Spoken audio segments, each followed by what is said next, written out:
Bonjour, c'est Laurent Nisette. Alors aujourd'hui, on va faire une vidéo qui a un sujet vraiment pertinent, c'est la rupture amoureuse.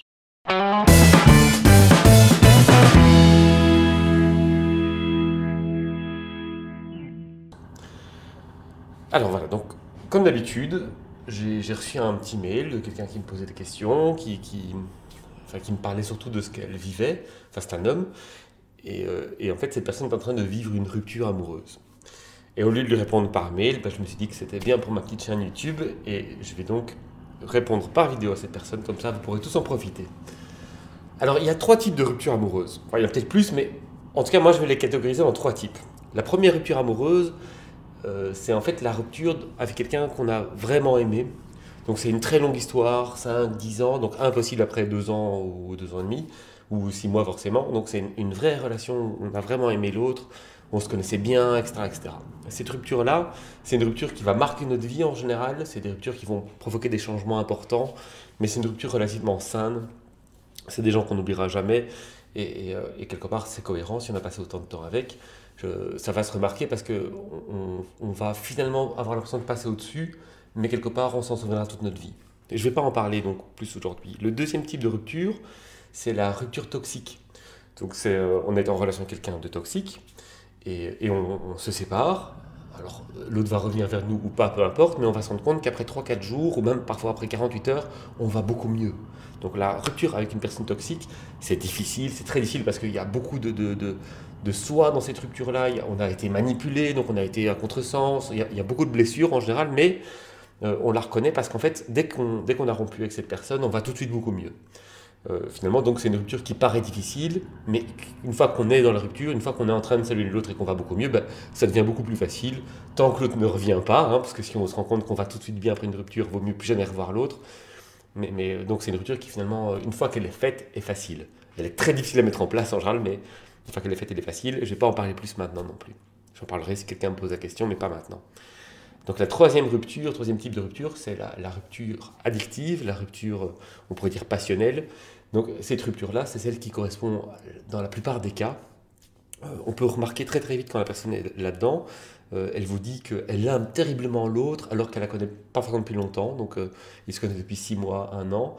Et on reconnaît aussi ces ruptures quand vous allez critiquer l'amour de la personne, eh ben elle va vous dire oui mais non là c'est différent, oui mais cette fois-ci c'est vrai, c'est vraiment de l'amour, etc., etc. Donc elle va défendre un peu sa croyance amoureuse.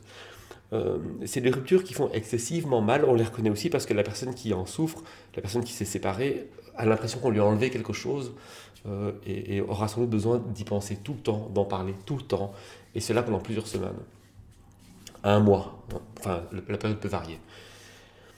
Comment est-ce qu'elle se déroule cette rupture? C'est celle-là dont on parle, hein, c'est la personne qui m'a écrit, je pense qu'elle est dans ce type de rupture-là, et c'est la plus courante, donc si vous regardez cette vidéo et que vous êtes en rupture, c'est peut-être la vôtre aussi. Mais donc comment est-ce comment ça fonctionne? Il faut imaginer que cette rupture-là, elle correspond à une addiction.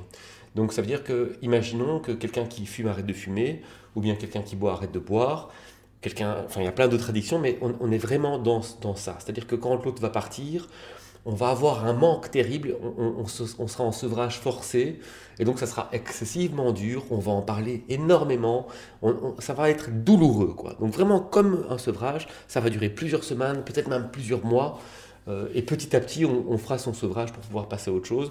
Mais donc c'est vraiment une rupture où on vous enlève quelque chose, c'est vraiment, il faut voir ça comme une addiction. En réalité, les gens qui sont dans ce cas-là ne sont pas prêts à l'entendre, mais en général, ils ne sont pas dans l'amour, ils sont dans l'addiction. Donc ils n'ont pas eu de relation amoureuse en fait, ils étaient dans des relations de projection et qui ont créé une addiction. Une addiction à quoi? Et c'est quoi la projection qu'on fait quand on est dans ce type de relations qui ont souvent le même schéma, c'est-à-dire que en général celui qui en souffre aime excessivement l'autre, je mets des guillemets sur aime, et l'autre étouffé se barre. Parce qu'en fait l'autre, une fois qu'il est étouffé, il est rassasié affectivement et il peut partir. Alors que celui qui est abandonné, c'est l'inverse, il n'est pas rassasié affectivement, il est en manque, et donc ça lui fait terriblement mal. Qu'est-ce qui a provoqué ça? Comment ça a fonctionné? C'est assez simple. En réalité, je parle vraiment trop vite, hein. Mais le sujet est long, alors je dois dire beaucoup de choses, hein. Je parle vite. Mais donc, en réalité, qu'est-ce qui se passe? En réalité, quand on a mal au cœur comme ça, en général, comment dirais-je? Si on est dans cette situation, c'est qu'en général, vous voyez la pyramide des besoins, Maslow, il y a l'amour de soi, l'affection. Et quand ça manque, on va faire une obsession dessus. Et comme on n'est pas capable de remplir ce manque, eh bien on va le remplir avec des addictions. L'addiction, c'est rencontrer quelqu'un, passer du temps avec cette personne. Si cette personne nous paraît inaccessible mais qu'elle nous donne de l'attention, eh bien on se rend compte que si elle nous aime, ça veut dire qu'on peut se prouver qu'on est aimable. Ça veut dire qu'on peut s'aimer soi-même. C'est faux, hein, c'est une impression qu'on a, c'est une projection. Et quand cette personne part, eh bien c'est comme si personne ne pouvait nous aimer. Et c'est ça le sentiment qui nous arrache le cœur, c'est qu'en fait, ce qui nous blesse, c'est que personne ne puisse nous aimer. On a l'impression qu'on a raté notre chance. Et il faut bien comprendre que ça, c'est possible uniquement si on ne s'aime pas assez. Alors, je sais qu'on vous l'a déjà dit 10 000 fois, ça. On ne peut pas aimer quelqu'un avant de ne pas s'aimer, et je vais répondre à ça aujourd'hui. Maintenant qu'on a compris un petit peu ce qui se passait, comment je peux réagir? Il y a deux manières de réagir. On peut faire les deux en même temps. La première manière de réagir, c'est la fuite. Donc la fuite, c'est quoi? Je vais sortir, me changer les idées. Donc je vais faire de la pâtisserie, je vais me droguer, boire, fumer, travailler beaucoup, faire beaucoup de sport, parce qu'il faut savoir que des fuites, il y a de plusieurs types, il y en a des plus nocives que d'autres. Elles sont tous dans le long terme, mais dans le court terme, il y en a qui sont beaucoup plus nocives. Donc se droguer, boire, c'est pas terrible. Alors qu'à côté de ça, travailler dur, faire beaucoup de sport pendant 3 mois, ça va pas vous tuer, c'est peut-être même très bien. Mais donc ça, c'est la fuite. Le problème de la fuite, c'est qu'elle va provoquer une répétition. C'est-à-dire que si vous étiez dans une relation qui vous a fait souffrir comme ça, c'est quelque chose affectif avec vous-même qui n'est pas réglé. Et donc si vous fouillez, vous n'allez pas réparer le problème, vous allez juste faire un sevrage de la relation précédente pour revivre exactement la même chose, en général plus fort après. Ou alors en tout cas vivre une complexité, parce que si vous avez été vraiment blessé, vous allez vouloir retourner vers là, mais vous vous en empêcherez parce que vous ne voulez pas ressouffrir. Mais c'est un blocage qui n'importe... Enfin, c'est aussi un blocage, ça ne vous aidera pas. Donc la fuite, ça peut être bien, mais c'est très très court terme. Dans le long terme, ça ne marchera pas. La deuxième solution, c'est de faire face à la réalité. Et la réalité, c'est de vous rendre compte qu'en réalité, l'autre ne vous aimait pas, et que si vous attendiez ça de l'autre, c'est parce que vous vous aimez pas. Pourquoi est-ce que vous vous aimez pas? Il y a une réponse assez simple à ça, c'est qu'as-tu fait de tes talents? Je te pose la question, qu'as-tu fait de tes talents? Parce que si tu n'as pas fait quelque chose de tes talents, si tu t'es pas réalisé dans ta vie, tu n'existes pas vraiment. Et donc on ne peut pas t'aimer. Même si quelqu'un le voudrait, tu trouverais sympa, riche, pauvre, j'en sais rien, il ne peut pas t'aimer, tu n'existes pas, tu ne t'es pas réalisé. C'est-à-dire que tu ressembles encore à tous les autres. On pourrait t'apprivoiser, comme dirait le petit prince, pour apprendre à te connaître. Mais s'il n'y a rien à connaître, ça ne marche pas. Et plus il y a à connaître, plus c'est facile d'aimer quelqu'un. Si moi je rencontre des femmes, par exemple, je leur envoie des messages. Si je me rends compte que ce qu'elles me répondent, c'est semblable à ce que tous les autres m'ont répondu avant, comment est-ce que je pourrais aimer cette personne-là en particulier?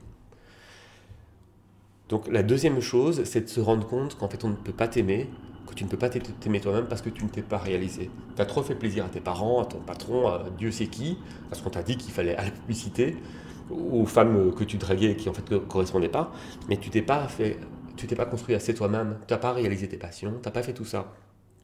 Ou en tout cas pas vraiment. Et je pense qu'une fois que tu l'as fait, on peut t'aimer pour ce que tu es, mais pas avant. Et quand on dit on, c'est soi. Je peux m'aimer moi pour ce que je suis, parce que je me suis réalisé dans ma vie.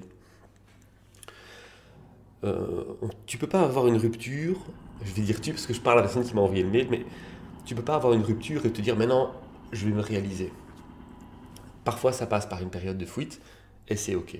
En tout cas, il faut savoir que moi, ce qui m'a sauvé dans ma vie, il y a beaucoup de choses, mais une des choses qui m'a sauvé dans la vie, c'est la rupture avec la femme que j'aimais. Parce que quand elle est partie, après, je me suis dit merde, qu'est-ce qui va pas? Et je me suis réalisé. C'est comme ça que j'ai commencé à faire de la photographie, voyager, etc. Mon premier sac à dos sur le dos et mon voyage seul dans la montagne, j'avais pas encore rompu, mais c'était la fin de ma relation en réalité qui me poussait dans cette direction-là.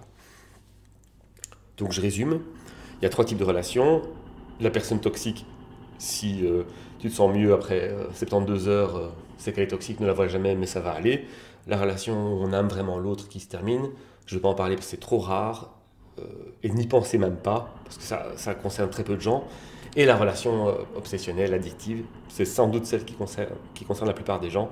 Et dans ce cas-là, il faut bien se rendre compte que le but du jeu, c'est de comprendre qu'il faut se recentrer et faire ce pourquoi on est là. Et apprendre à aimer ça, à s'aimer. Et après seulement, on peut s'orienter vers des gens. Je sais que c'est un monde difficile, donc je sais que vous allez en parler beaucoup aux autres, que c'est obsessionnel, c'est ok. Imaginez-vous que vous êtes en train d'arrêter de fumer, c'est un sevrage.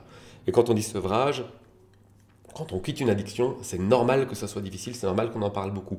Parlez-en. À moi, à n'importe qui, mais parlez-en. Voilà, je m'arrête là. Si vous avez des questions, n'hésitez pas. Au revoir.